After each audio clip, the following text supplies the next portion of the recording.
Gailyn Gwin is joining us now with her arts and entertainment report. That's right. We're venturing out to the Maryland Historical Society for a special commemoration event. Gailyn? We are. Lots of things going on up there. So many great commemorations are going on in Prince George's County and Maryland of the War of 1812, because so many significant events for the county and state were part of that historical time. The flag project, involving hundreds of volunteers, is nearing completion, and today Representative Steny Hoyer added a stitch to the recreation of the original flag, which flew over Fort McHenry, inspiring Francis Scott Key to write the Star-Spangled Banner. Kristin Schenning, Director of Education at the Maryland Historical Society, came up with the idea.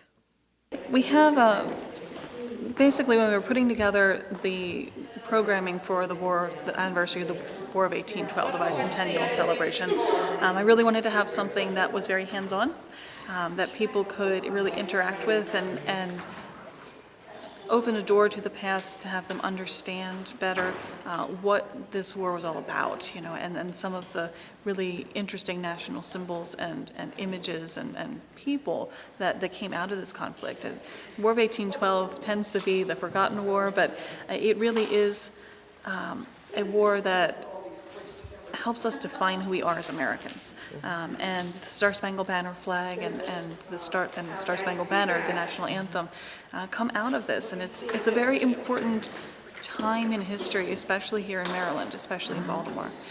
So this was, you know, a way to get a lot of people involved with what's going on here. So to get started, you know, one of the first things that we thought about, you know, if we're going to make a flag, I want the flag to fly. We want the flag to fly. It can't be too heavy, which means we have to use the right fabric. So we were very lucky to find a company, Family Heirloom Weavers from Red Lion, Pennsylvania, that was able to do custom work for us, basically. The flag is made, the original flag was made out of English wool bunting. And wool bunting is very loosely woven cloth, and it's very lightweight. But we don't really make it anymore because our flags are generally made out of nylon today. So we basically took the conservation report that the Smithsonian Museum of American History had produced when they did the conservation of the original flag, which is on display there now. And we were able to give that to the weavers, and they were able to make us a very, very authentic product that looks like the wool bunting that Mary Pickersgill would have used to make this flag.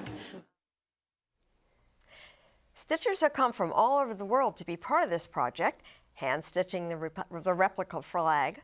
Next weekend, it goes to Fort McHenry to fly over the celebrations. And there were a lot of people who had their hands in this. Oh, hundreds, and they really did come from all over the world. They were waiting today for one more person, and the person they wanted was somebody from Nebraska. It was the only state that hadn't put a stitch in yet, but it happened today. All right. Great story. Thank you.